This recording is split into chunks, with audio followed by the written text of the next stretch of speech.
At times it's hard to place Risper Faith. Ni babi ama ni mtu amegundua through mashida. Wewe umepitia shida kweli? Umelala njaa? No, I've never. Thank goodness. Many say that socialite is just a high-end or an upgraded level name for prostitute. Yeah. How did that make you feel? It made me feel like a prostitute because so many men do want. I mean, me, I'm this type of person. I want to be in a relationship. I want to stay married. I want this. You see, if I'm with you, it's you. No. But that time, you can't get into a relationship because when people meet you, they see you as a prostitute. You just want to sleep with them for money. You came to Nairobi in 2011? Yeah. From Bungoma? From Webuye. So when I came to Nairobi, nilikuwa na crave sana your fatherly love. That's why you see so many young ladies, they're dating older women. Si ati cause wanataka kuwa nao. Hiyo mapenzi yenye wanapata au kupata kutoka kwa wazazi wao. I really feel bad for her because, you know, like I feel like life yake iliisha. Because wazazi walimwachia responsibility yote. But since I was in Form 1, mpaka saizi, she's 38. She's never dated. She doesn't have a life. Her life just revolves around us. So as much as my parents had everything, they had money, they didn't have time for us.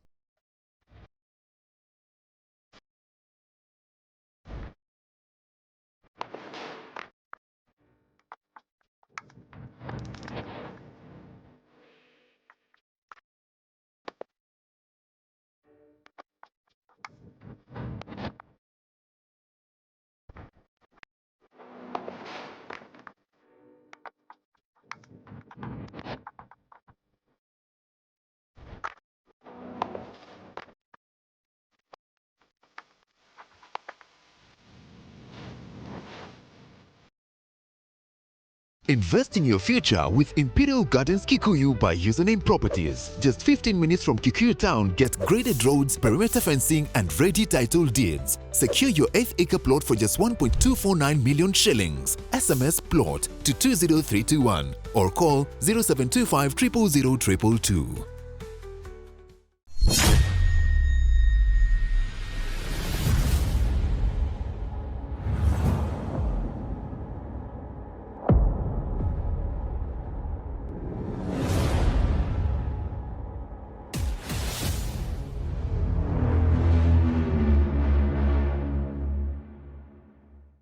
Hey, ladies and gentlemen, of course, good morning, good evening, good afternoon, good night, wherever you're watching from. Welcome to Africa's fastest growing podcast. This is Lessons at 30. My name is the one and only the eagle himself. Dr. Ofweneke is my name. Karibuni sana, of course, asanteni sana to each and every single person. To the new students that have joined in, the new subscribers. You are nothing less than the best. Thank you so much, guys. I'm so humbled on behalf of my team at 92 Degrees Creative Hub. And of course, our co-partner, Pro Studios, and of course, all our other partners, Lemfa, Username Properties, and Happy Fit KE, Maridadi Ashes. We are just nothing less than grateful. Wale ambao mnashare the YouTube channel, asanteni sana as well. Wale manzeme, make sure inappear on your fast algorithms, asanteni sana as well. Top searches, thank you so much. To the blog, to the blog sites, and even as well to the TikTok profiles that have actually been sharing the stories and snippets of the show. I just want to say from the deepest part of my heart, I am really grateful, ladies and gentlemen. Tonight, I am hosting my very good friend. Oh, one of the best, amazing women that I've ever met. A happy soul like me. I feel like in another world, we would have probably been married and we'll have such a beautiful wedding and a beautiful marriage. I know, because we're all so happy. We keep on smiling, laughing. High-fiving. But also to the lady who has done, I think she's done the most transplants in this country. And also we need to know about that. I'll be telling you who that is. But before that, ladies and gentlemen, you're watching this and you don't have a piece of land. I don't know what you're doing with your life. Get a money 50 by 100. Just get something. Own a piece of land. Own a piece of this earth. For heaven's sake, what are you waiting for? Contact Username Properties. And most specifically, our most hot sale project right now is Imperial Gardens in Kikuyu, which is going for 1.25 million Kenyan shillings. You need to go and check out that place. It's close to the road. Electricity is available. Schools are available as well. There's a square, mosque, churches as well. And there's actually a payment plan to it. What are you waiting for? Get a piece of land for heaven's sake, because we at Username Properties, we call ourselves a tradition of trust. And just in case you're watching from the UK, Europe, whichever part of the world, and you want to send money direct to Username Properties, you don't trust your uncle, auntie ni watu wawivu, your cousins wako ni watu wawivu, ni waongo, ni wezi, wanakudanganya nyumba imejengwa kumbe wanaingia Pinterest na AI wanakutumia nyumba fake. Now for you to send money direct to Username Properties, there's only one trustworthy way of sending money from any place across the world back at home, and that is Lemfi. So please get into Lemfi, download Lemfi, and of course the safest way to send money back at home. Ladies and gentlemen, for 7 years, I have hosted Hello Mr. Right. And I started, of course, with Vera Sidika, then Shix Kapienga, then Diana B on the beat. And now, ladies and gentlemen, she is now my current co-host on the show. And trust me, if you have not watched Hello Mr. Right season 4, then you better just be watching your weight or watching the nearest microwave, because this is a show in East and Central Africa. But apart from that, ladies and gentlemen, she built her brand from the first time I knew or met her was when she was part of the Nairobi Diaries cast. But of course, there has to be a story before she got there. And right now, every single brand in Nairobi is running after her because nobody else pushes brands better than her. She is a mom. She is a content creator. She is a wife as well. Well, she hasn't seen the husband in 8 months, and we need to know how that goes. But she's still a wife. That doesn't change. And a top influencer, and the latest addition to her profile, Kenya's latest TV host. Ladies and gentlemen, the one and only my love, the one and only Risper Faith, live on the show. Sasa mama, Poa sana. unakuwa kisupu. Hiyo introduction, my God. Umesikia ni heavy? Yeah. Kuko shida. Nasikia ku melt. Oh my God. Mama, I must say this first of all. The love I have for you is amazing. Thank And you know that. Yeah. And you know I always get your back. And I told her even before we went on working together. And it's because you are among the very few in the industry who are very genuine hearted. Thank you. Happy soul, always laughing and smiling. Even when clients say, oh, it's Risper Faith, oh, Msana tradition, Risper Faith, but you're like, you still stand strong. Thank you. Let me ask. You speak very well, even imitating who we are as Luyas, and I'm proud because you're part of the Luya nation. But you really don't come off as mshamba, and you unaka babi. Like in real life, I'm a all round. all round. At times it's hard to place Risper Faith. Ni babi, amani mtamegura through mashida. Wewe umepitia shida kweli? Umelala njaa? No, I've never. Thank goodness. I come from a good family. Yeah, nime brought up well, lakini kumbe nilikuwa na talent ndani yangu yenye sikuwa najua. Yeah, lakini sasa pesa ikanipata along the road. Yeah. Yes. So nika fix some stuff and here I am. Nika fix some stuff. Before we get there, I came to know about Risper Faith on Nairobi Diaries. Even before that, I was trying to come up. Yeah, so the TV really put up my lights. But before tulikuwa tunajaribu sana kuwa that time we were being called socialites. Hiyo ilikuwa time ya modeling nini. Sasa ma plus size model walikuwa wameingia, kina Vera, kina Mimia, kina Corazon. So ndo market ilikuwa imeanza ku accept big women. So sisi tulikuwa hot cake hiyo time. So we were trying just to come up and copy people from the West. Kim Kardashian, Yes, Amber Ray, yeah. Amber Rose, Rose and the rest. Yeah, we are trying to copy them. Lakini hao kuna pesa mingi kutuliko. So the struggle was real. Kutafuta nguo, kutafuta mawigi, kupaka ma makeup, kwenda big shows, kwenda kuroll na the big fish in town. It was hard. But I came to realize one thing. You have to push yourself. If you want something, you have to push yourself. That's why I'm here today. I've really pushed. Let me ask. There was a lot of conversations around the word socialite. Yeah. And many say that socialite is just a high-end or an upgraded level name for prostitute. Yeah. How did that make you feel? It made me feel like a prostitute because so many men do want. I mean, me, I'm this type of person. I want to be in a relationship. I want to stay married. I want this. You see, if I'm with you, it's you. No. But that time, you can't get into a relationship because when people meet you, they see you as a prostitute. You just want to sleep with them for money. Yeah, so having this type of body really made a lot of men think like we are prostitutes. That's why I thank God nowadays hiyo jina socialite tayari shaanza Imekufa, ishaisha. yeah. Siku hizi wanajita models though. Yeah, plus size models. Yeah. So you meet so many men. Mm. Some of them, not 90%, they don't have good intentions. They just want to sleep with you, exchange your body for money. But for me, that's not what I wanted from the word go. Yeah, I just wanted to build a brand for myself because growing up as a kid, mimi nilikuwa napenda sana kujulikana. Kwa kanisa kimbesho, shule kimbesho. Kimbesho, yani ilikuwa tuna kimbelembele. I went to boarding school in class 2 and from class 2 mpaka class 8 kila mtu alikuwa ananijua hiyo shule.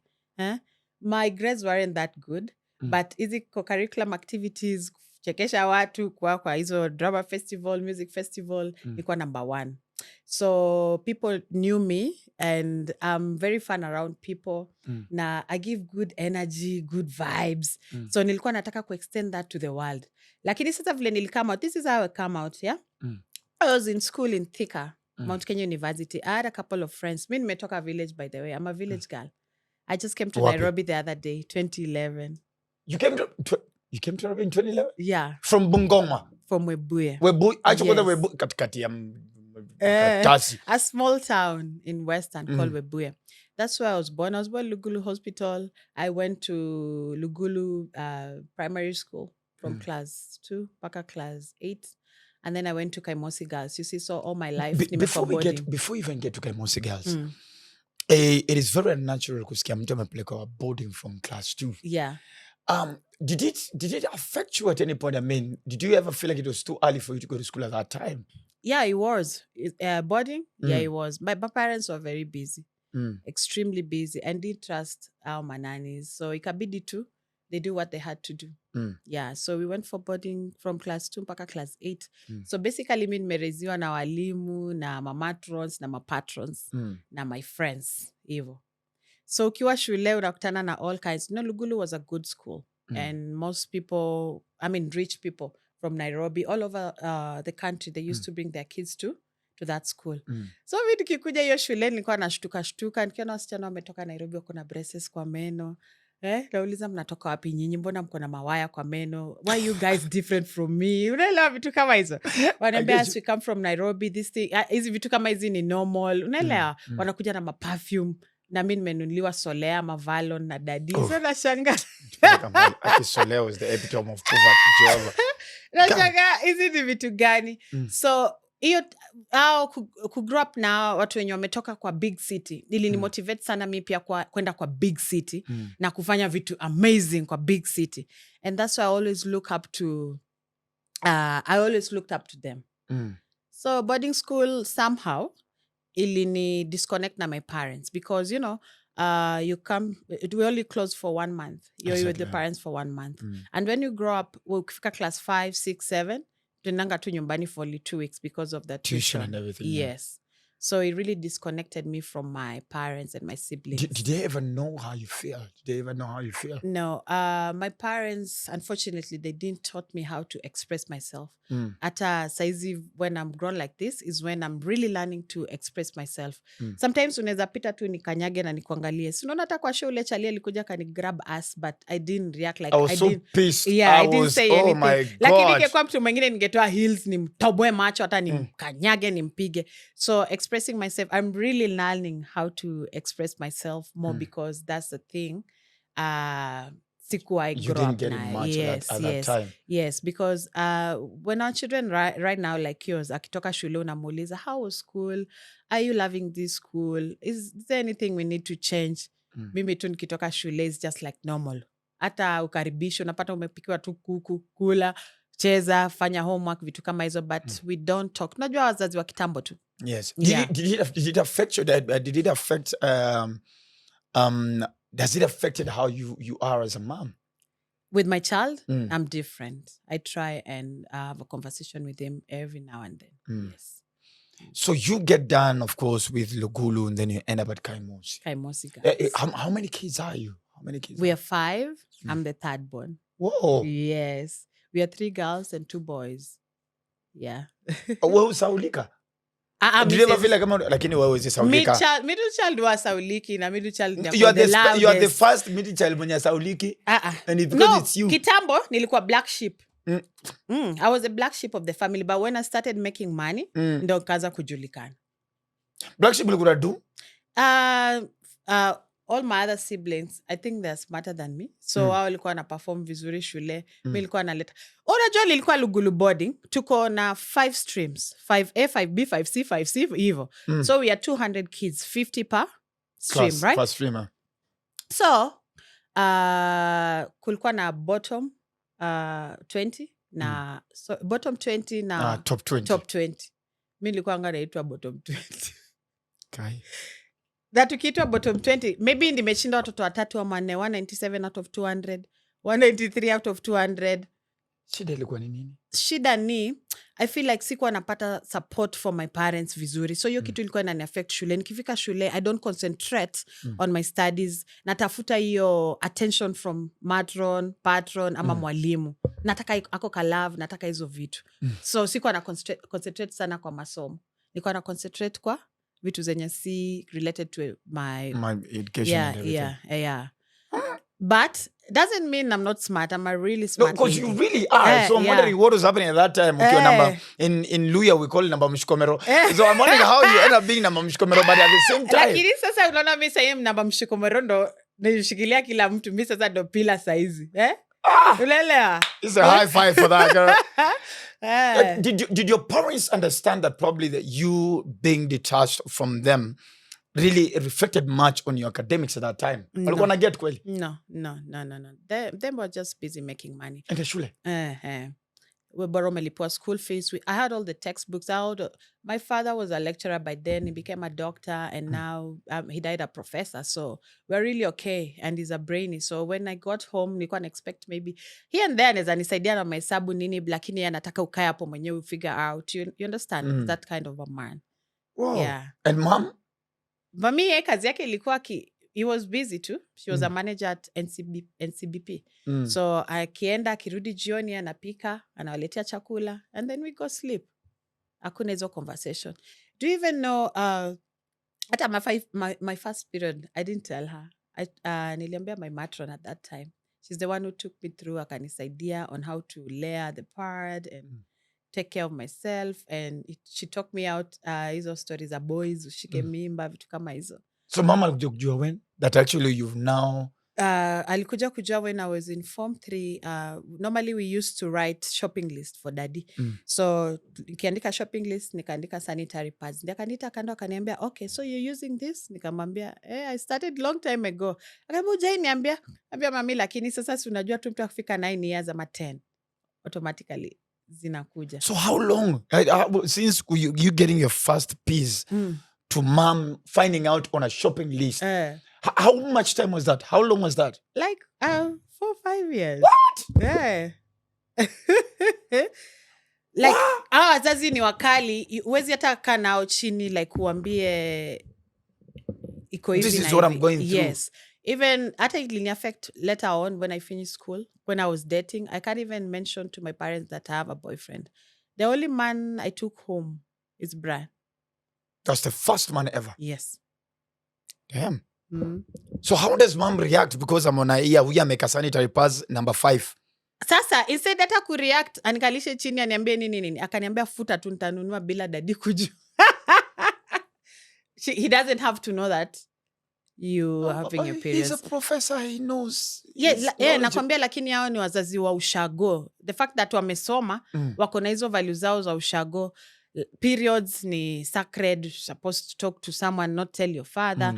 Mimi, maybe when I was young, I hugged my dad, but when I started growing boobs, I never hugged my father. I remember there's a time he even came to Nairobi. He used to come to Nairobi University to mark books. I was so excited. Nikuwa na sasa mjukuu, nikampelekea. Sasa amefurahi. I wanted to go and hug him.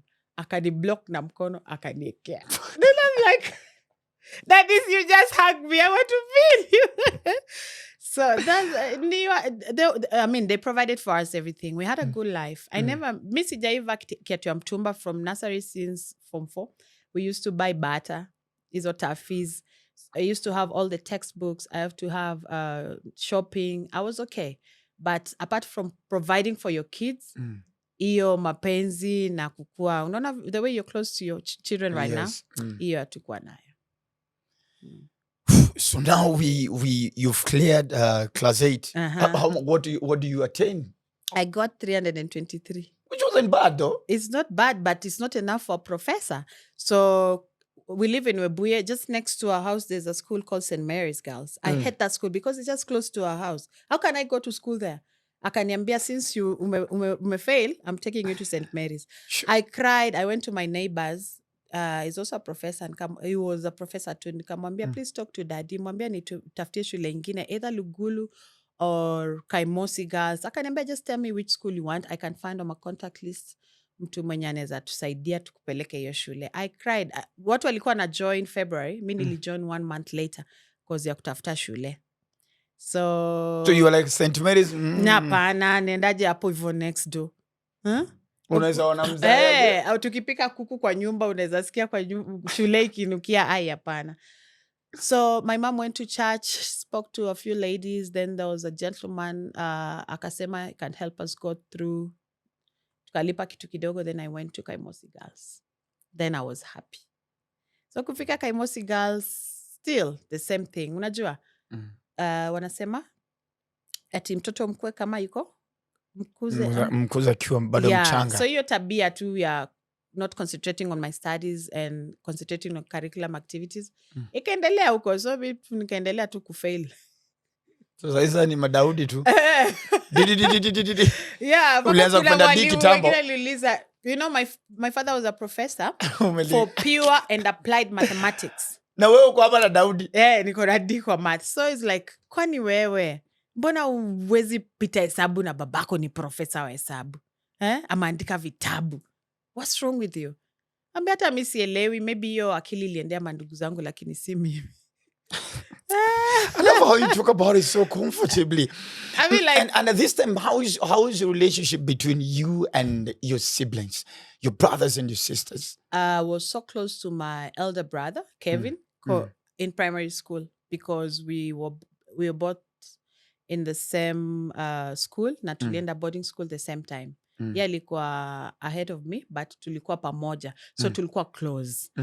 Sasa huko boarding school nilikuwa namwoshea nguo jioni, namwekea snacks zake. Wow. We used to see each other on the line. Kama kwa line ya service, ameniona nimefinywa huko nyuma, anakuja ananichukua ananipeleka mbele. Yani, we grew up together with my bro, so we were really close with I Kevin. still close until now? Yeah, we are. But vile nikafika high school, I started getting close to my elder sister kwa sababu yeye alikuwa shamaliza form 4. Na so my parents were busy. Waka hand over responsibilities zote to my elder sister. Until today, she's taking care of us. Imagine. Hata right now ni yako na mtoto wangu. Responsibilities. Firstborn. I really feel bad for her because, you know, like I feel like life yake iliisha. Because wazazi walimwachia responsibility yote.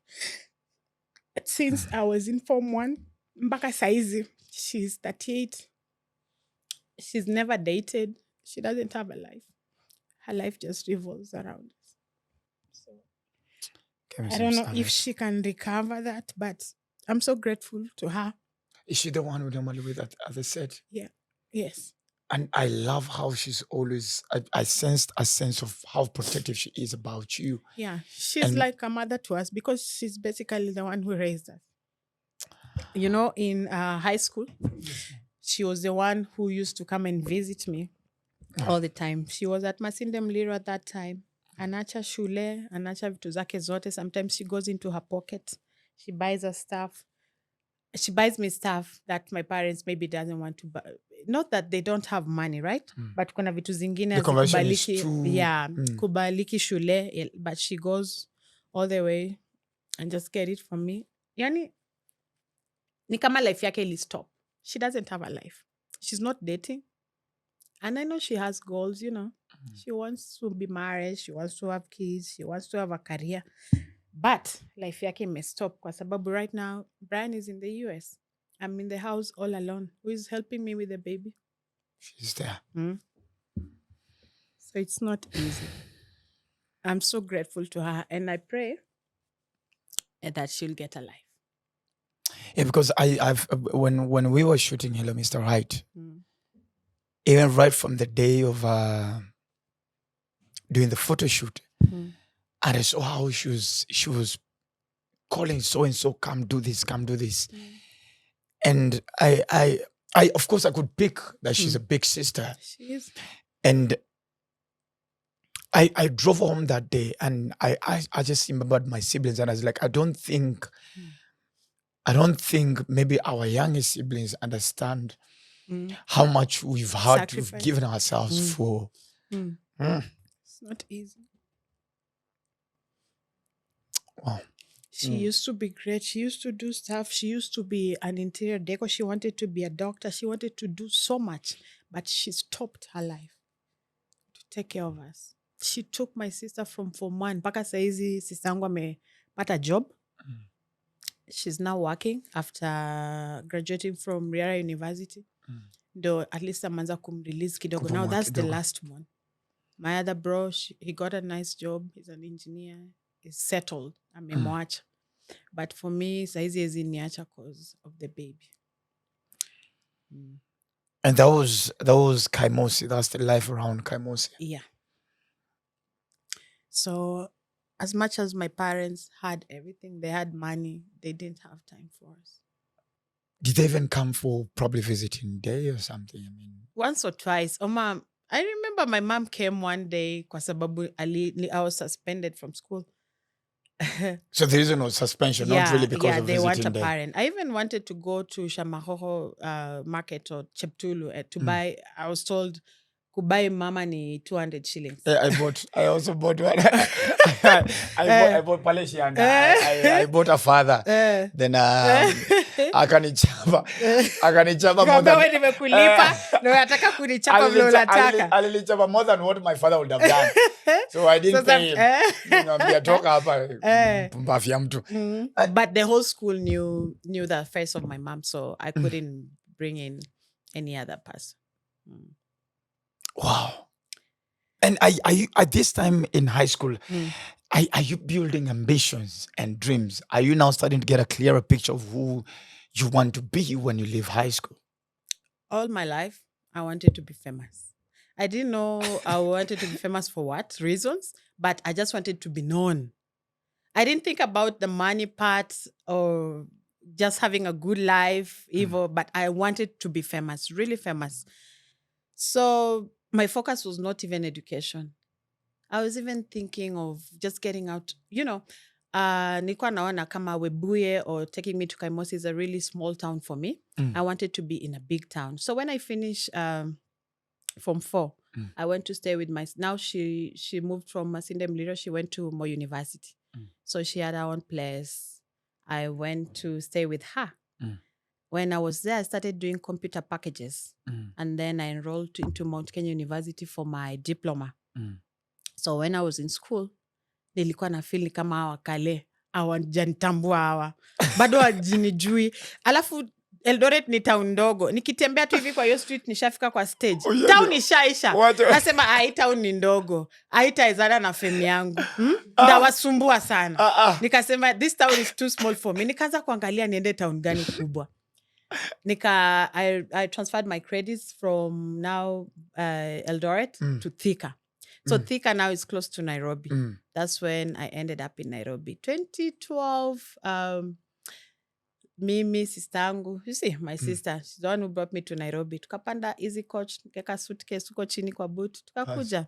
Tukafika 3 a.m, pale kwa stage, tukua tumambiwa tunaweza ibiwa, tukachukua mtu wa mkokoteni, akatupeleka stage ya Thika. Tukangoja gari for 2 hours, ikaja. And I'm saying this, my father has cars at home. Ange fuel too, and he'd drive. And later, shule was a You big only had deal. one job. Yeah, alafu ye ni professor. He didn't have to go to school every day. I remember he used to go to school on Tuesdays and Thursdays. But the rest of the day, he used to go to the farm. Alikuwa anapenda ku mambo za shamba. So, ange sacrifice to just one day. Alafu alikuwa pia a dean of something heard there. You just call in and say, I'm not available. I'm taking my child to school. Yeah? I'm not saying this to diss my father. God rest his soul. But I'm just trying to talk to fathers right now. Be present for your children because later on in life, it comes and affects them. You see? So when I came to Nairobi, nilikuwa na crave sana iyo fatherly love. That's why you see so many young ladies, they're dating older men, si ati cause wanataka kuwa nao. Iyo mapenzi yenye wanapata au kupata kutoka kwa wazazi wao. Kupigia tu simu kukuuliza, leo mmekula? Uko sawa? Nikuwekee pesa kidogo uende salon. Hiyo ni kazi ya baba, si kazi ya mwanaume, right? Yeah, so wasichana wengi wadogo wenye wajapata hiyo fatherly love. Saizi ndio hiyo wanaendea masponsor, wanaendea baba wazee. They're getting that love, lakini of course inakuja na benefits. Huwezi pewa pesa, huwezi nuliwa gari wekwe nyumba mzuri without sleeping with them, right? That's where we go wrong. So you have daughters. Be present in their life. I'm doing my best. I'm doing my best. Because inakuja later on to have daddy issues. All right. So nimefika Thika. Nimejoin. Sasa nilifika hivi Thika. Hostel ilikuwa imejaa. Hii side ya hostel penye kuna bunk beds. Hizi double deckers. Wakaniambia nichukue nyumba yenye iko empty. So I needed to buy mattress, bed, of course, a small cooker for food. Nimetumwa uko Thika na 5,000. Mattress na kitanda. Natoa wapi? Of course utapigia baba zuwabe kujo ni baye kitanda na mattress. Wazazi wangu ni maskini. Sasa ukipigia mzazi anakuambia we've paid school fees, we've paid for the hostel. Na tukua tumelipa hostel yenye iko na kitanda. So I don't get where this notion of you wanting a bed, staying by yourself is coming from. Remember, kumejaa daddy, so what do I do? And he clearly didn't want to hear about that. And we had a neighbor there, same school. Anambia lala na Eman kipata pesa. Da kutumia. So vitu kama hizi ndo zimeni push mimi ku work so hard just to have my own money. So nobody dictates how you use it. Yes. If I want a bed right now, I go get my own bed. So nikawa Mount Kenya University, I met so many people. Unfortunately, my father paid a lot of school fees. Mount Kenya University is not cheap. Yes. We used to pay, I think, 120 not per semester, I think per month or something. I don't remember, but it was expensive because he was giving me check. I go take it to the, what's it called? Bazaar, something. So, Tadia, nikaanza kutafuta my own ways of making money. I met some group of ladies who live in Nairobi. Wakaanza kunichanua. Shout out to McKenna and Hilda. Those girls really helped me. Wakaniambia Risper, saizi Nairobi, kuna plus size women. Wameanza kutokea. Come on. Na Risper wewe uko na hiyo mwili. Your time on away, how much? I was really tiny. I had a really small waist like this. Big bum, hips, and my boobs like this, you know. Nikuwa hot cake. Shida tu ni kuparara uso kidogo. Sijui kupaka makeup, na sijui kuvaa wig, na sijui skincare products. God, I love you for free. Hapo hivyo uso kidogo inakataa. Lakini wacha mwili brute. Inakaa kama ndugu yangu kwa ushago, lakini mwili iko. Twende kazi. Wakaniambia Risper, najuana na mtu Nairobi, wenye wanaziweka kwa Pulse magazine hiyo juu hapo. Kama mimi Risper, niweke Pulse magazine front page. Twende. Akanibeba, akaniambia panga runguo, lakini sasa nguo zangu si nzuri. Wakanipangia nguo. Panga nini? Wakaniambia nipange runguo kwa bag, wanipeleke Nairobi wapi kwa studio nipige picture. Nikasema sawa, Hilda na McKenna, twende. Tukapitia kwa nyumba, wakaniambia Risper, kidogo paka lipstick, alafu tutakuvalisha wig. Wig ya synthetic, saizo ukivaa inakuna ukicho inakuna. Lakini twende. Alafu tunakupata Kenya mpya. So Kenya mpya inatoka mapema hiyo ya silver. Kenya mpya. Na hapo hivyo tukifika Juja lazima tununue mahindi. Unajua hatuwezi fika Nairobi na njaa, huko restaurants ni expensive. Leo sisi na McKenna na Hilda tukaruka hiyo klasi ya hiyo siku, tukasema tunaenda Nairobi. Saidia Risper kuwa famous. Ameshapigia Buo simu. Tukafika huko Buo Arts. Oh, Buo. Kevin Buo ndo ametuzaa. Nakumbuka, Panaitwa studio. Na nilikuwa nasikia ngoja jamaa hivi unatoa picha zake ni manews. Buo alituosha. So tukafika hivi kwa studio. Buo akaniangalia akasema, ukweli hapa kuna potential, but shida hapa kwa sura kidogo. Lazima tufanye kitu. Uzuri hapo kwa Buo, kuna station hapo kando, kulikuwa na makeup artist, Amina. Amina akanipaka makeup vizuri, kina Hilda wakanivalisha hizo nguo. That time hata sijui kutembea na heels. Buo akaniambia utatembea, kazi yako ni kupose tu. Akanipea mastingo deadly. Akastuma, akasubmit, of course kuna Photoshop, akaniosha uso vizuri, hata unaona vile siku hizi tunatumia Photoshop kujaribu kufinya tumbo yangu haikuwa inataka kusnatchika. Nakata. No, it's already snatched. It's already snatched. Nilikuwa paka na 6-pack cubes. Ukwenda gym ama ni mashida? Ni kula tu vizo chakula za ushago, maugali, mamboga, hizo mamiro. So aka submit your picture kwa Pulse magazine and they accepted it. On Friday, napigiwa simu na kila mtu nikiwa Thika. Kwanza Hilda wamekimbia kwangu, wamekuja na Chrome to celebrate. Celebrate nini? Uko kwa gazeti. Uko kwa gazeti Risper. Umejua Kenya mzima. Umejua Standard magazine iko all I know over Pulse was a big deal. Kakamega, Malava, kila pahali. Webuye, Busia, mpaka uko Narok kwa nini? Ukame. Niko kwa gazeti. Sa hizo Facebook ndio ilikuwa imeanza kuvuma. DM, hiyo messenger imejaa, congratulations, we are seeing you on the magazine. You're going far. We are going far. Please send me money. Kila mtu anaomba pesa na hata una shilingi. Hata wajui photoshoot ndia bure. So kina Hilda kaniambia, Risper kutokea hapa si hatujui vile tutakusaidia. Sababu si tunajua tu Buo. From there we don't know. Then I met a lady called... Wait, even before we continue. So, Professor ameona. Kwa gazeti. By the way, he's never questioned me about being famous or something. Ajawai. Aliniambia tu Risper, bring the degree home. Do whatever you want to do. Yeah, wewe fanya shughuli yako lakini unilete degree yangu wapi? Kwa nyumba. Kwa nyumba. Umejua siku mpelekea degree, nilimpelekea gari. At 23 years, I bought a Toyota Volt. Nikampelekea nyumbani. Your dad.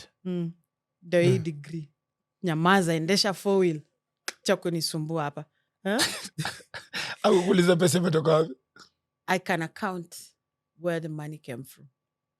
So, from there, Hilda akaniambia rafiki yangu, tumekusaidia paka hapo, kuendea hapo si hatujui what next. What do you do? People started calling me and there's this lady called Cynthia Mangol.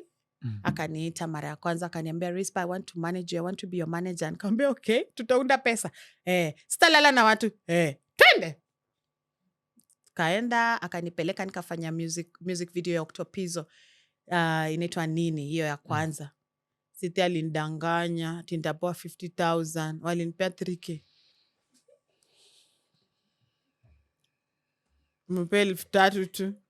Body mesnatch bado. Nalitingiza the whole night. Tulishoot hapa Ngong Road. Kutoka 6 vile tuliingia jioni, tukapo chakula tukakula, tukashiba, tukashoot mpaka the next day 2:00. Sijalala usiku yote. Na ngoja 50K. Asubuhi nikatoka na 3,000. Cynthia. Akaniambia hiyo ni manager's fee. 47,000. Na yeye alikuwa na nyashi. Nyashi ni yangu. Nikasema taona huku maneno. Nikashina kitu ya kufanya hofu. Sasa nikuwe famous ama niendelee tu kusoma. Mzee anangoja degree. Anangoja degree yake. So that was the best explanation Cynthia gave you. Yeah, aliniambia yeye ni manager, sasa yeye ni manager's fee. Na walikuwa wamenipaka makeup, wamevalisha hii wig ya ukweli for the first time, so alisema alinunua wig, sijui akaita watu wa makeup, akafanya mahesabu ikabaki 3,000. Nikachukua tu uzuri matatu kwenda Thika ni 100, so nibaki na 27. Na dadi alikuwa amelipa hostel. So nilikuwa na 2,700. Sasa nyashi umechoka. Betingiza the whole night. Alafu saa hizo umejua sivai bra, titi tumesimama, so iko tu the whole night. Nilichoka. Octopizza nakumbukanga hiyo story kweli. Maybe Octo alitoa pesa. Shida ni manager. But does he remember you on the video? What I do, I try not to think about my past. Watu wote wenye walinikosea mimi nilishawasamea kwa sababu saizi niko in a better place. Nice. I don't mi mambo ya kitambo ati ni confront about kitambo. Achana na ilishapita. Nilishakusamea. Uko wapi wewe sahi? Alafu watu wote wenye wananikanyagianga bado. Wao wanakuja baadaye, they want favor from me ama they want me to help them. So mimi niko na favor tu kwa God. So Cynthia jai kutafuta tena? Amenitafuta mara mingi. Hata it so happened we were about to be relatives. Sistangu karibu oleo kwa hiyo familia yao. Yani ikakuwa mess nini. What did you do? I didn't do nothing. You're sure? Yeah, I didn't Risper? do nothing. The relationship between my sister and the doctor didn't go far. Did you have anything to do with it, Risper? Apana, in fact, I was vouching for them. I didn't have anything to do with them. Okay. Na Cynthia, tulikuwa naye primary school, Lugulu.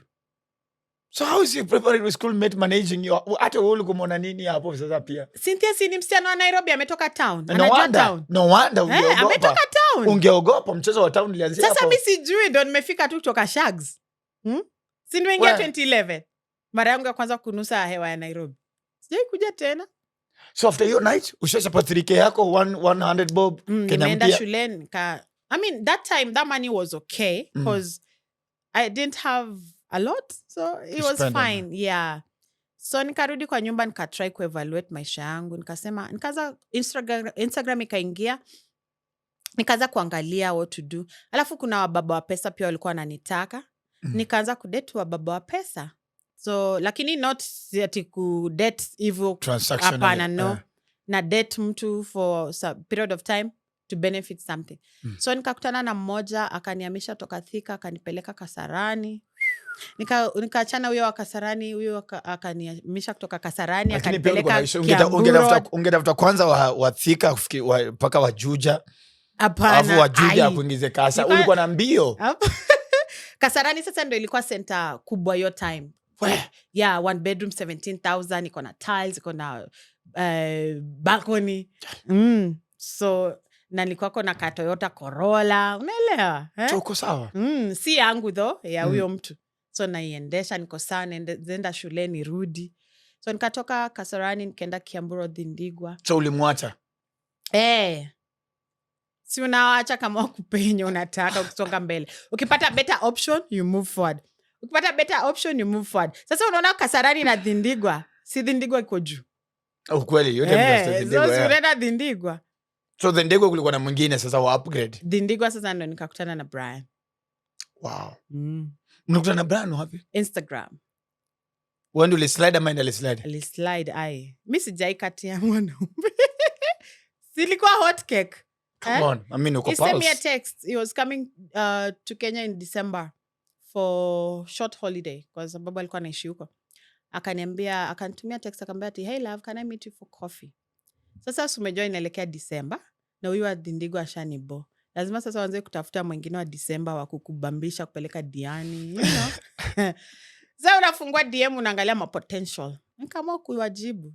Nikajibu hiyo na I think we just connected and we said let's try. Yeah. But he didn't like when he came, he used to have a driver who used to bring him to Dindigwa. But coming from Dindigwa kuja back, they used to live on the Spirit Road.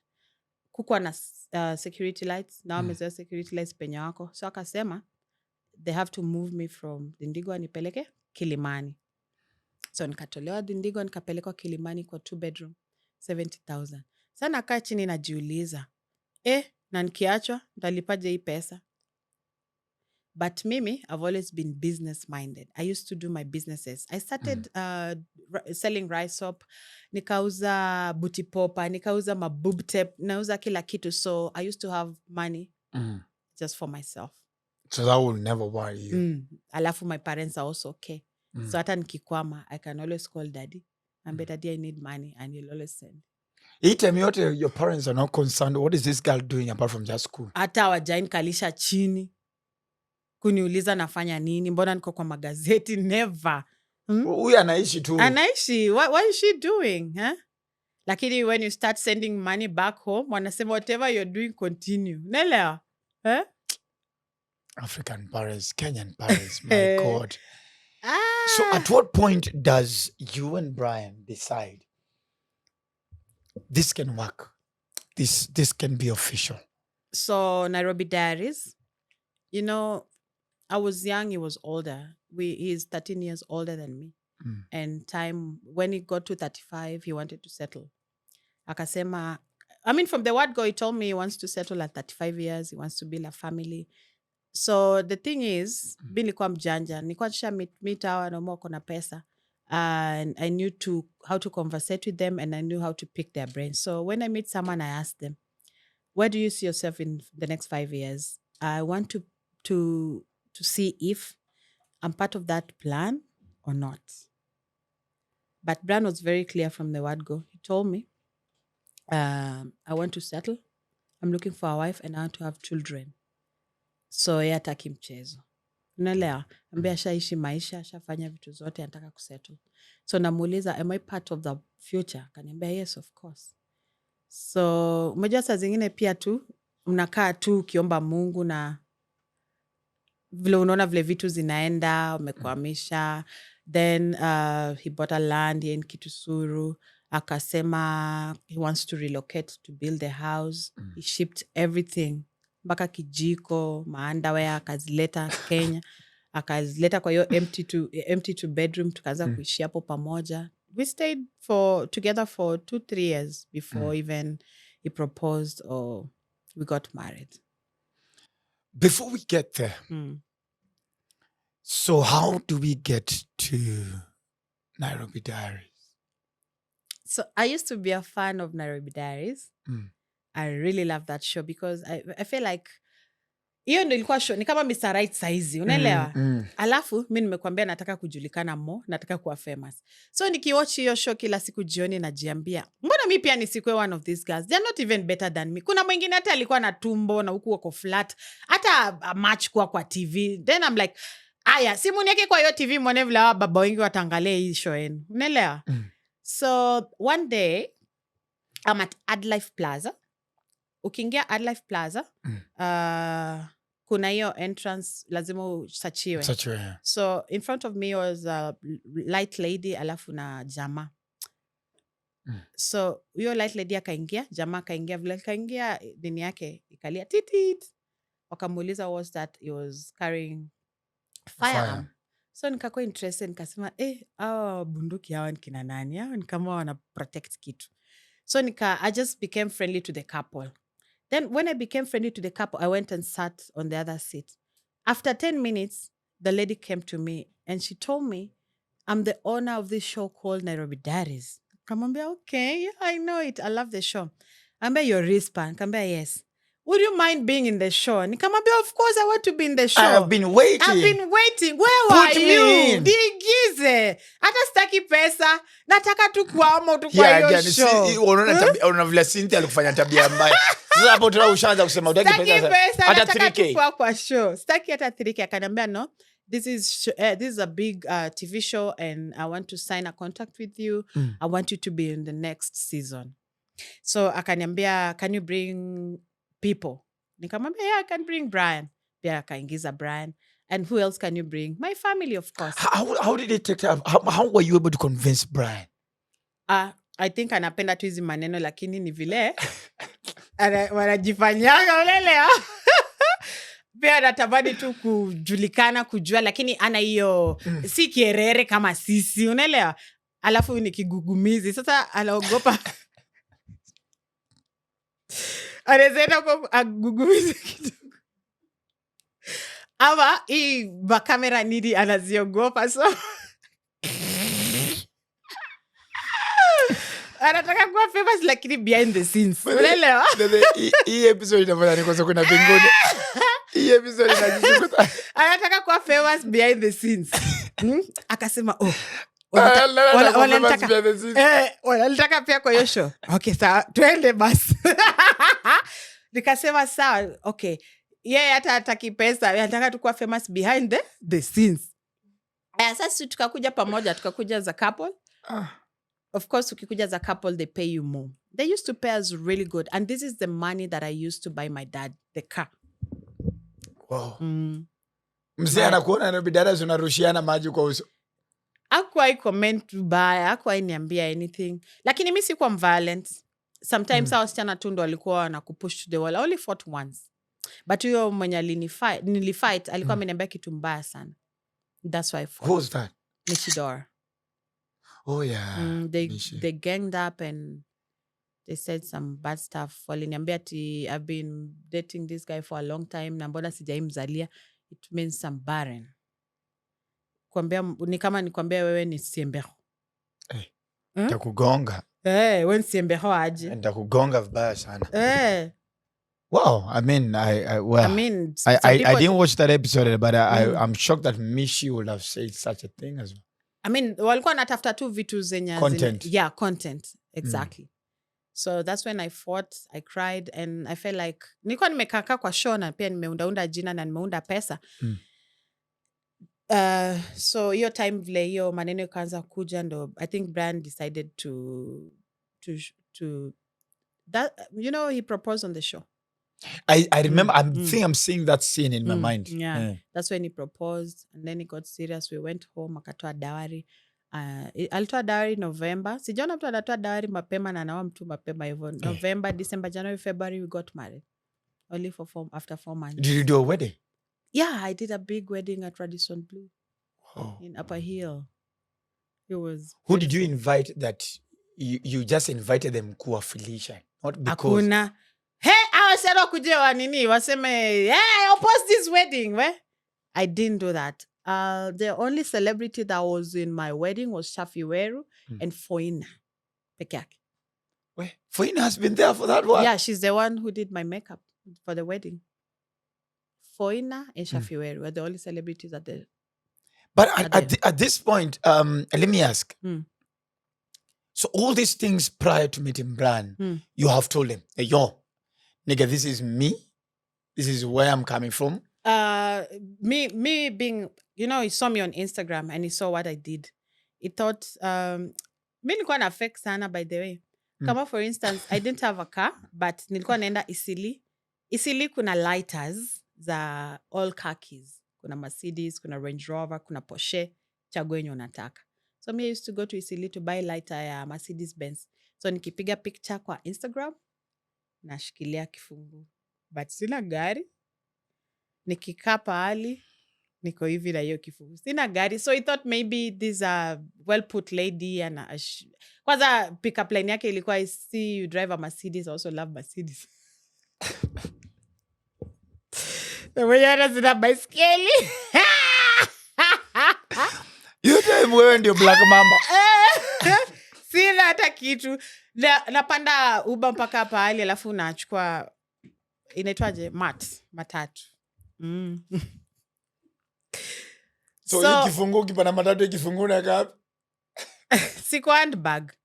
Ama naficha huku. Lakini lighter inaweza nichoma wewe Aya, so when I met him, he knew I was growing to become famous. So he wasn't okay with taking nude photos. Lakini lazima nikiwa na bikini, lazima niwaoneshe mavitu ama. Ukweli. I was naughty. Unaweza nipata niko kwa Instagram. Kwa Instagram najaribu kuvaa trouser. Umejua sisi wasichana tumebeba jeans wazi na kata kupanda. You have to dance. You have to really struggle. That is sexy. That is. So mimi naingia kwa Instagram nachukua video nikitry kuvaa trouser yangu huku thong imemeza ndani. Unajua? Ananiambia vitu kama hizo ni slow down, nisioneshe too much of skin. How did you feel when he told you that? I mean, he wanted to wife me. So at that time, I was listening to him. Nice. You get? Nice. Yeah. So akaniambia, at some point, familia yake pia ikawa na shida. Nilikuwa nafanya club hosting, nini. Wakaniambia, nitafute career. Nitafute career ati kama nikuwe real estate agent. Baka huko nikarudi Kiambu kwa real estate agent. Ikuwa na do. Matako by then nasaidia ofu. Wasichana wenye wako na hiki. Uliza wasiwa forex. Wasichana wako na hiki kitu watumie na akili. Matako inasaidia sana. Nilikuwa huko hivyo Kiambu Road. Nilikuwa agent. Nyumba ya 70,000. Family imekuja. I don't deal with a wife, na deal na huyo bwana. And you're very intentional about it. Yes, na deal na they will take that house. Na ukilipa, wanalipanga 2 months rent and 1 month deposit. Hii 1 month deposit ni yangu. Lakini siku ya kuja kuonesha tu nyumba vile inakaa na kuwazungusha around per house na wa charge 5,000. So kwa siku hata nikionesha watu nyumba 10 niko na how much? Okay. In 50,000. Yes. Na nikiwarentisha nyumba, tuseme niende Paradise Lost, nyumba ni 150,000. Nitatoka hapo na my clean 150,000. Yes. If you're that serious. If you bring them clients, you're good. That's why you see so many agents are driving in this town. So wanaume walikuwa nadhani wakinimpress wakichukua nyumba nitawapea yako. Wakishachukua nyumba mimi nishapotea nimeenda zangu. I tried it but ikawa too much sexualization. Hawa wanaume wananitaka. Later on inaleta shida kwa hizo family, or they call me at night. Kuna hata bibi mwingine alinipigia simu, Risper, we understand you gave us a house but I don't know why you still keeping tabs with my husband, vitu kama hizo. Ambia mimi is just a client. Mimi nafurahisha client. Sawa. For me, I'm here for business, nothing more. Nikaachana na hiyo.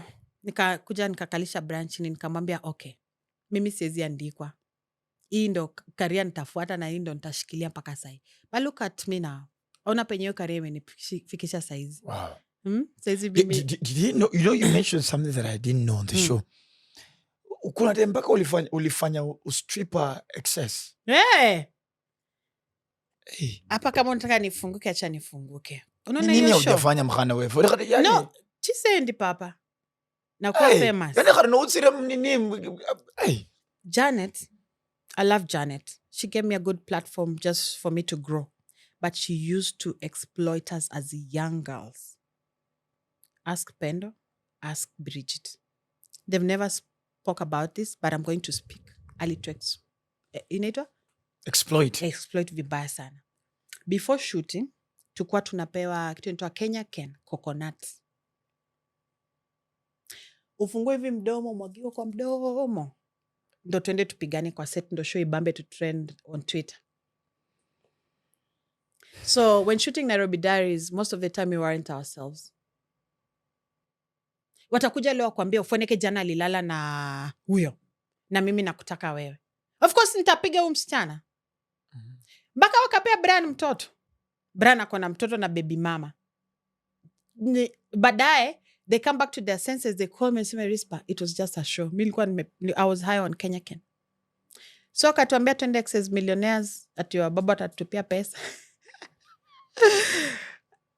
Na tutaunda pesa. Tukakubali, tukaenda. Kumbe Access Millionaires iko na VVVIP. Wachana tena hiyo chini yenye mnaona.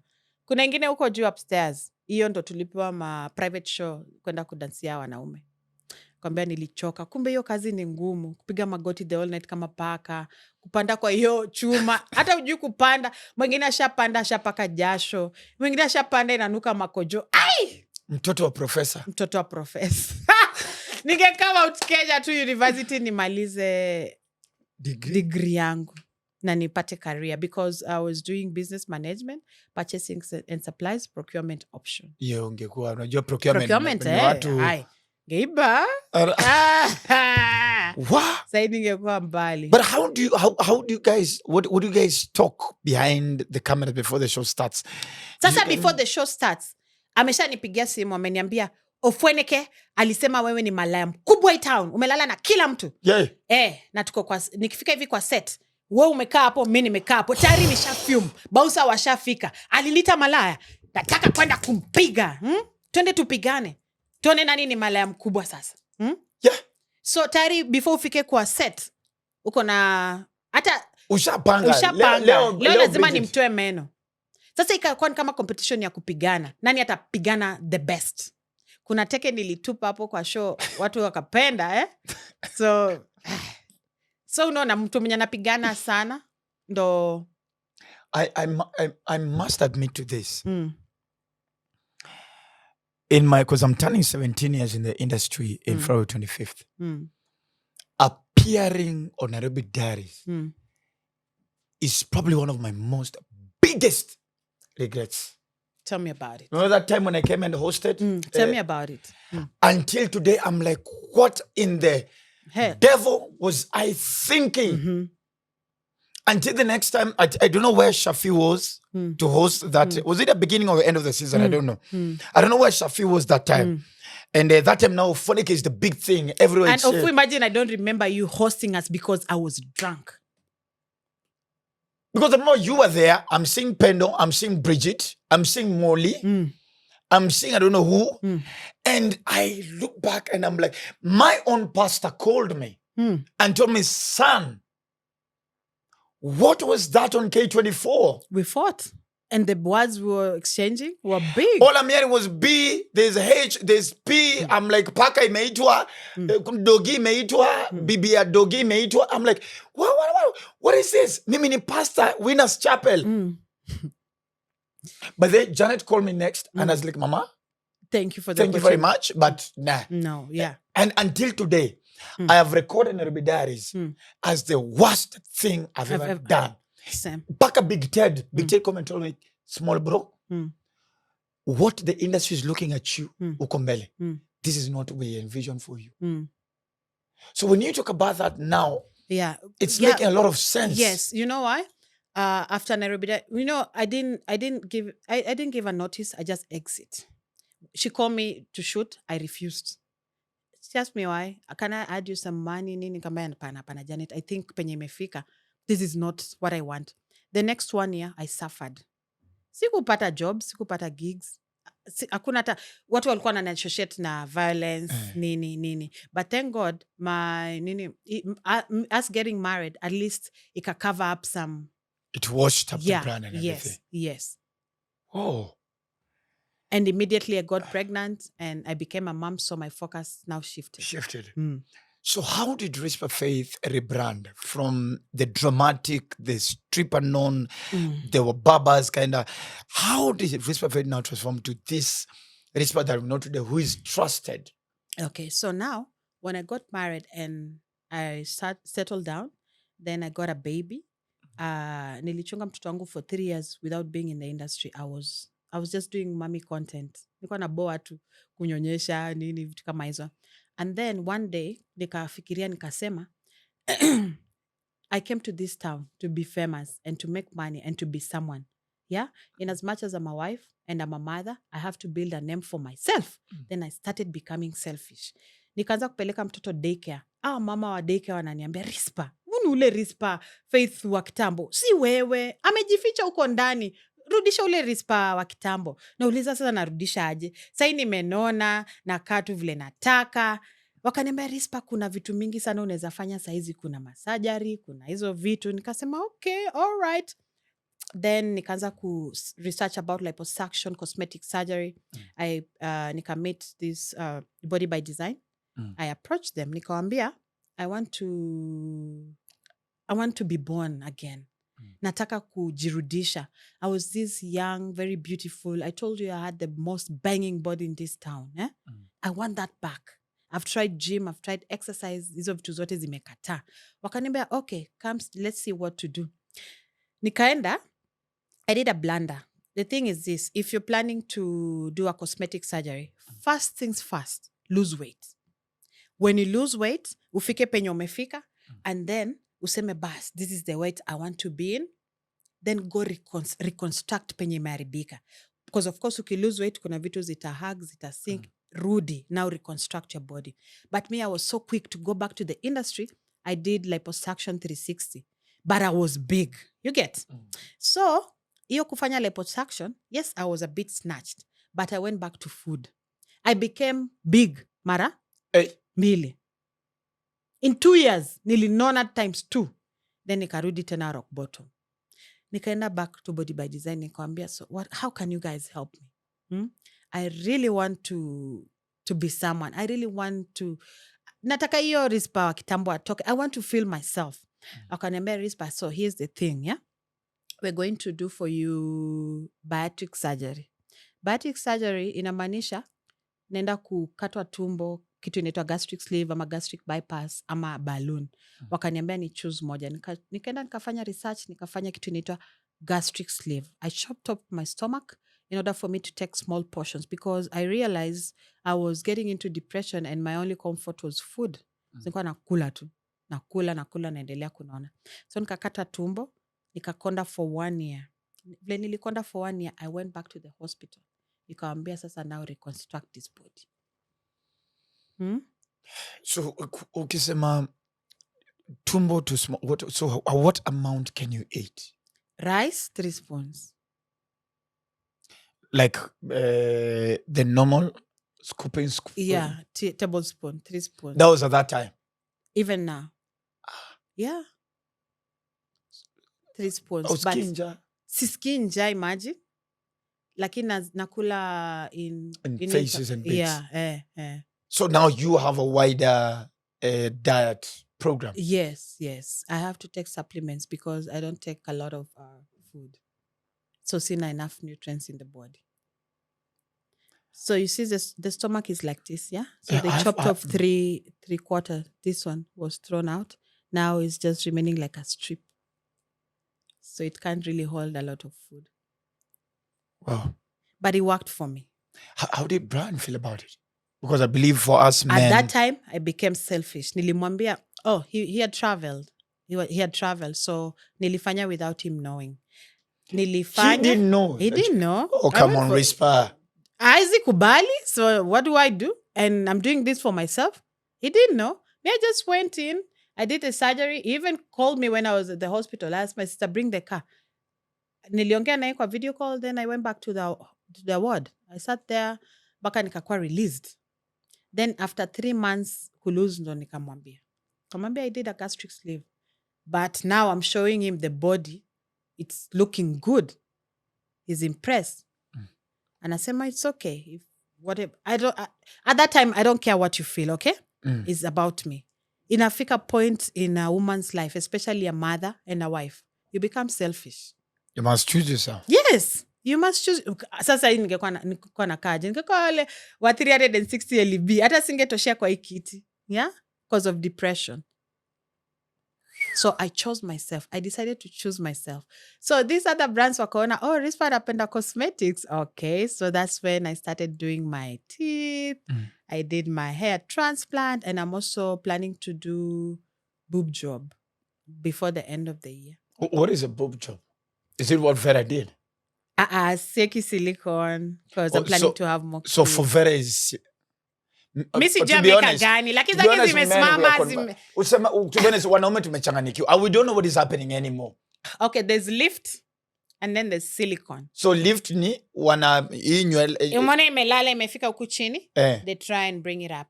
So hii ngozi inaniniwa. They remove the nipple, the areola. They put it aside. And then wanainusha.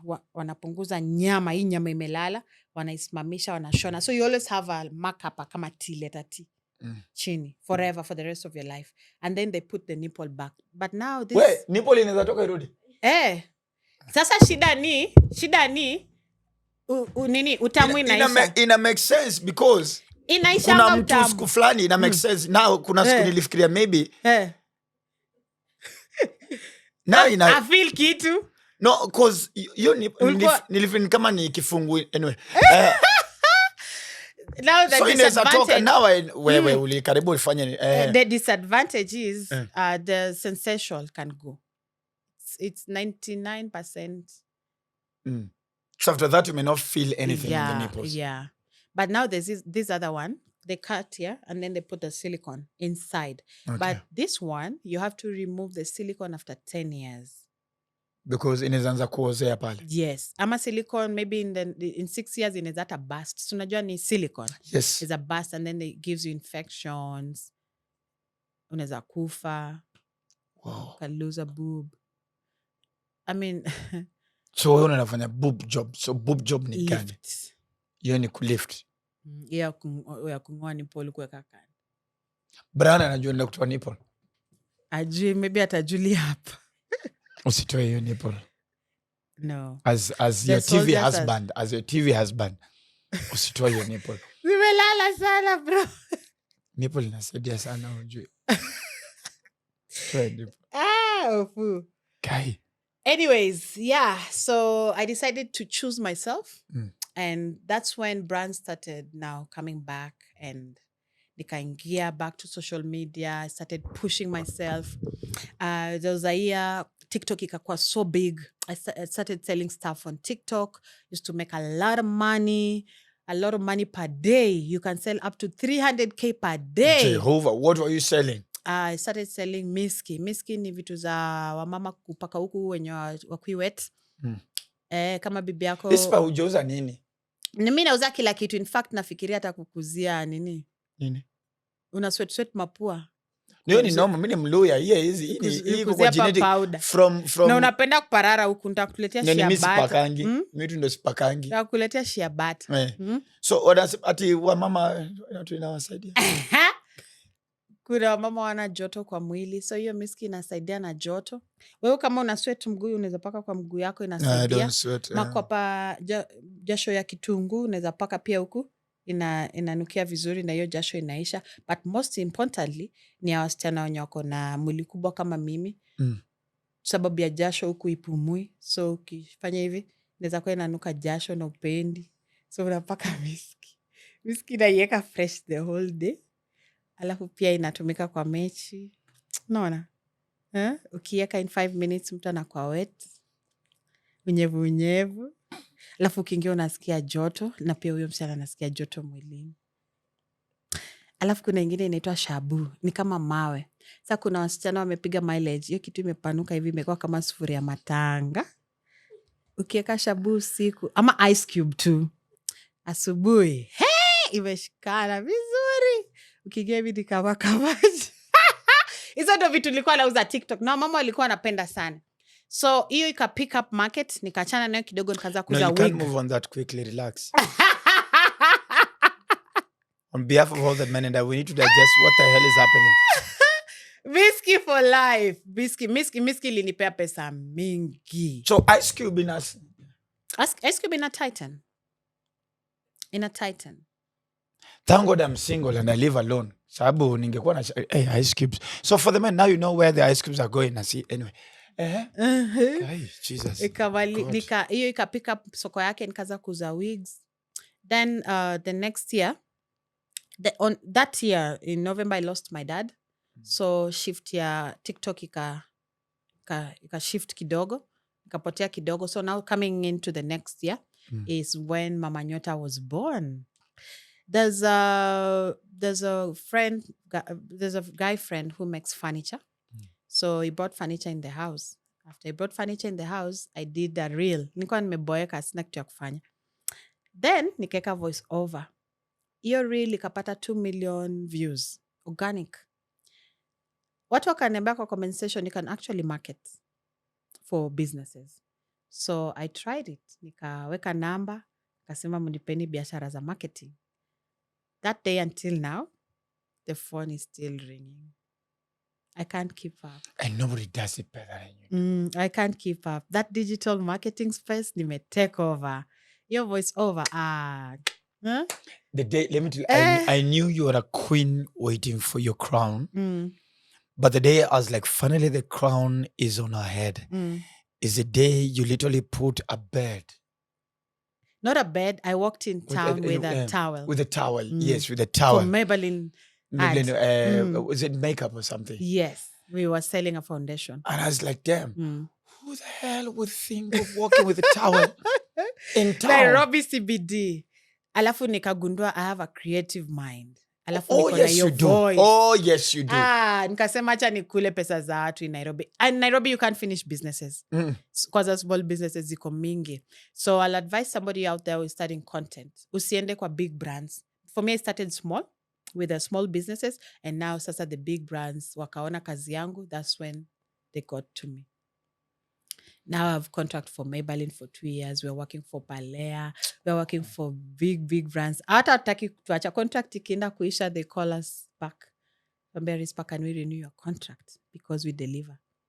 So right now I'm doing that digital marketing and it's paying. It's paying. It's paying. I'm grateful. 8 months, and we keep on joking about it when we were shooting Hello, Mr. White. 8 months.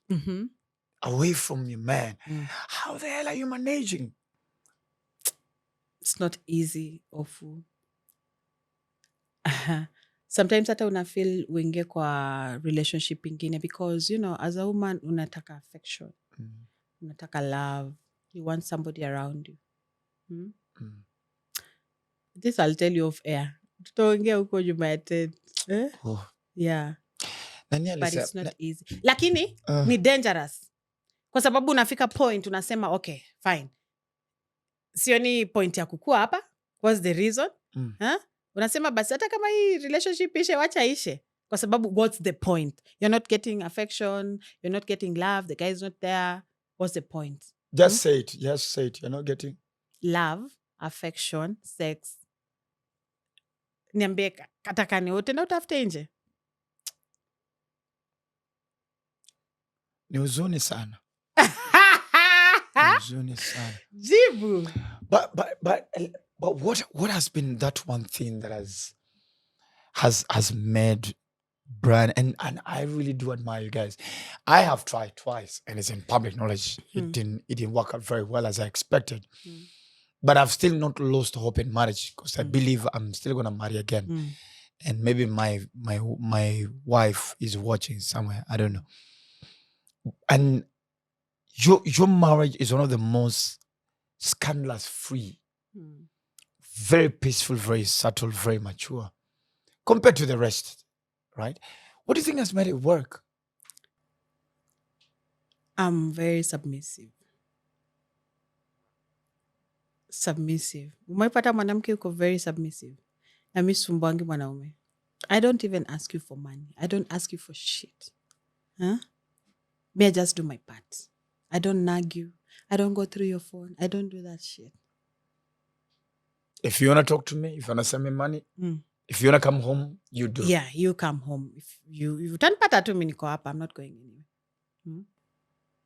Take care of the baby, take care of the house.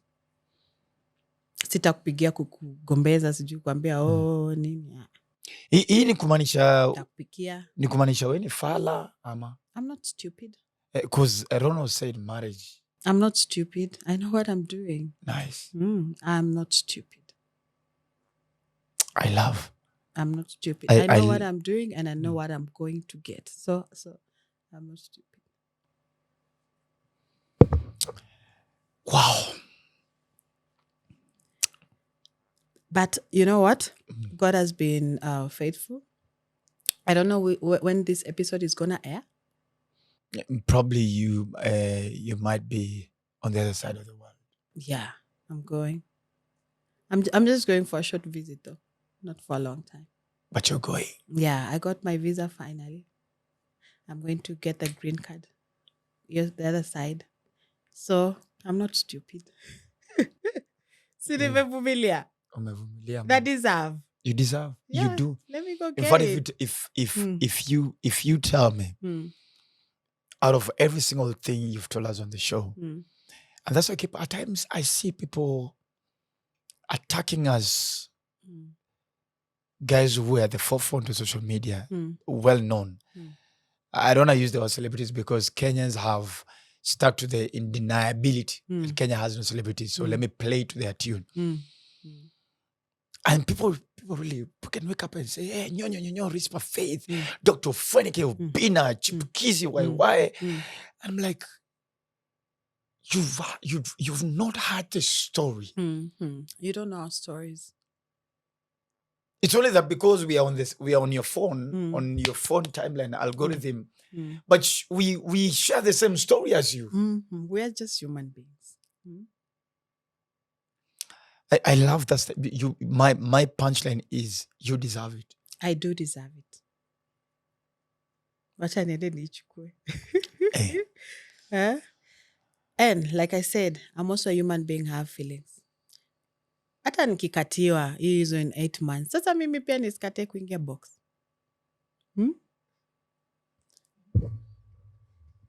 Ni swali tu, si ati nimekatiwa. No, you're human. Yes, exactly. Ndani hiyo time ya baridi mimi pia sitaki kulala kwa kifua ya mtu. Mtoto akinisumbua kwa nyumba, kwani unadhani sitaki kumwacha mimi pia niende nijienjoy? So it's long distance relationship a reality. Yeah, there's that and then there's reality. And then hizo phone calls. At first you're excited, but inafika point unaona like It's just calling me to ask me the same thing. How are you? Are you guys okay? What time is it? What time is it? Kunanyesha? Mmepika nini? Mmekula? Mtoto akoje? Ruto ako? Nywele ikoje? Na Ruto si utamuona uko online. Ukoje? Vile nilikuwa jana tu ndo niko leo. Nothing different. Na nilikuambia jana naenda kazi. Nimeenda kazi nikarudi tu. At first maybe phone sex, vitu kama hizo, but inafika pahali unasema, siyo kitu ingekuwa hapa. Sitakuwa nikimix kila siku. But we are just human beings, okay? And we have feelings. We all have feelings. So hata nikifika huko, maybe nipate pia it's okay, me, I don't judge, imagine. As long as at that time you're pleased and it's okay. But I will usilete magonjwa. But you're coming back. Yeah, I'm coming Remember, back. we still have a show to run. No, I'm coming back. We have a show to run. As I finish up, as we wrap up, how has it been working and hosting Mr. Right? That was one of the biggest job for me. And it was very hectic. Shout out to my team, my manager. Oh my God. Masood. My G. My goodness. Shout out to my content lady, my sister Caro. Shout out to Nelly. Shout out to the hair team, kina Gibson, kina Mel, kina Foina. Wote. Shout out to you. Shout out kina Samidi, kina Ndanu. It wasn't easy. Imagine getting out of set, unapewa 20 minutes, kwenda kutoa nywele na kutoa makeup na kuchange. Iyo ni kitu yenye mtu anafaa kwenda kwa bafu aoge, apake bako hapa. Tunarudi bado kwa set na jasho za the last. Sometimes nilikuwa nasikia hata mdomo iko dry. On the last days nilikuwa naumwa na mguu. You didn't know. No, I saw when I saw you wearing low heel. Yeah. Kajua pa kimeturamba. And you know what? The first week on Sunday, before coming to shoot now, rehearsals on Monday, then we're supposed to shoot on Tuesday.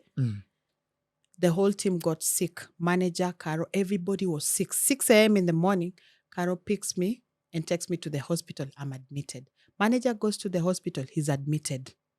We were very sick. Luckily, Danu calls us and tells us at what's it called? Rehearsal has been postponed. So at least you start praying. Say, my God, by the time tomorrow, if we can, itakuwa better. We weren't better. The next day, we were even more sick.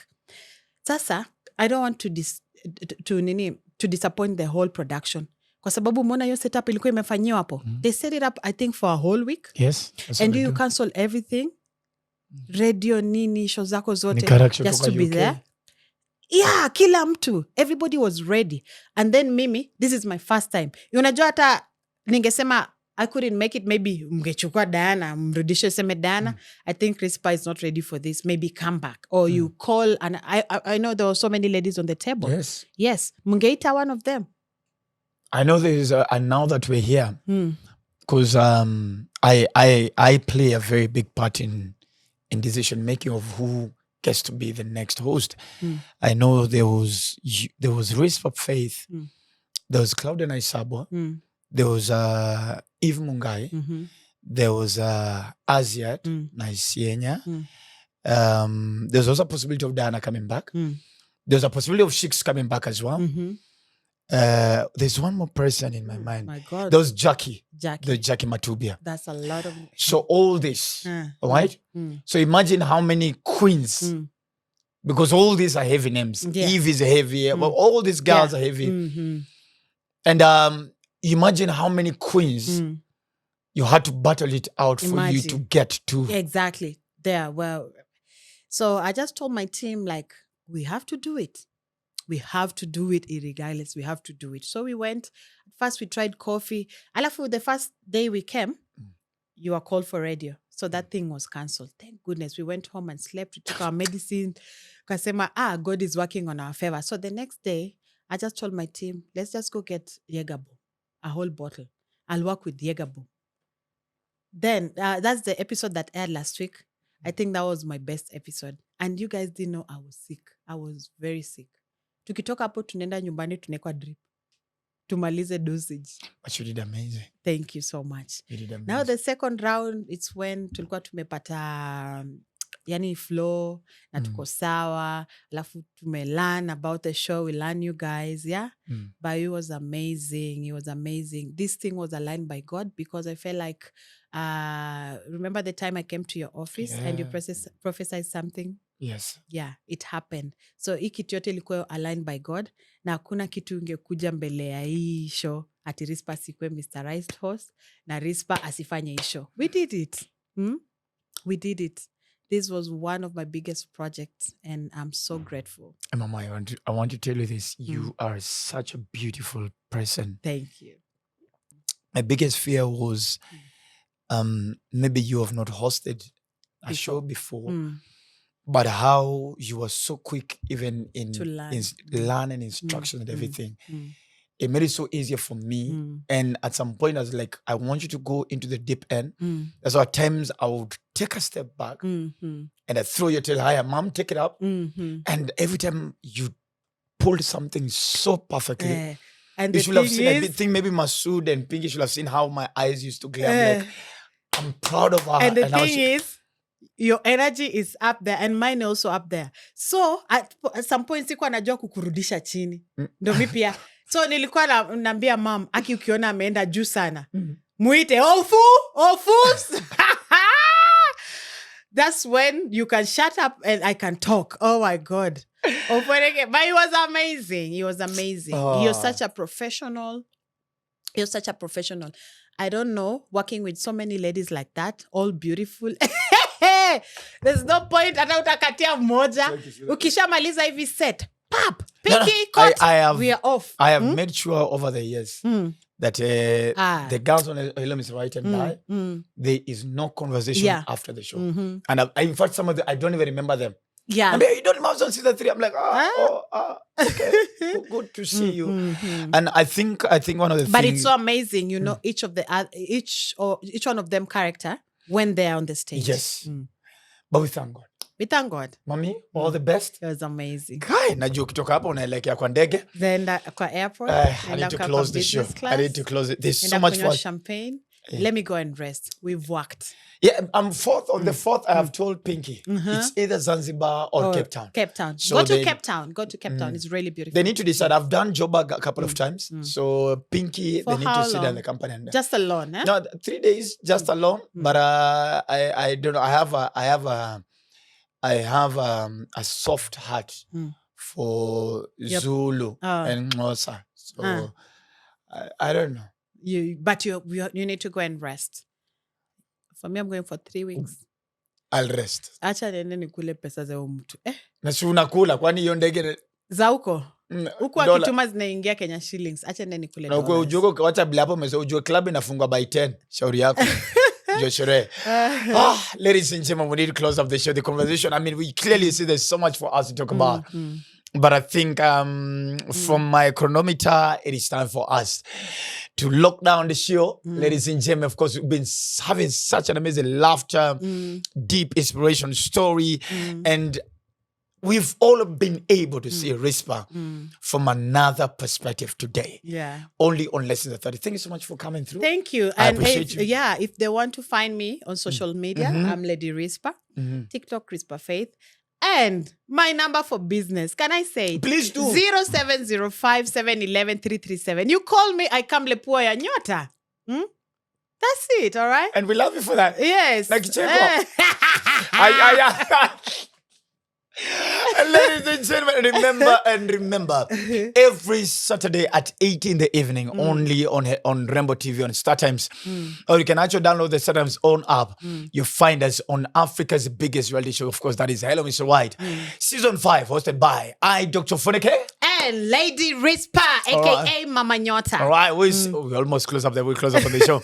And remember again, please, mashamba zinauzwa ziko karibu kuisha. If you've not gotten yourself a piece of land from using properties, you are wasting time.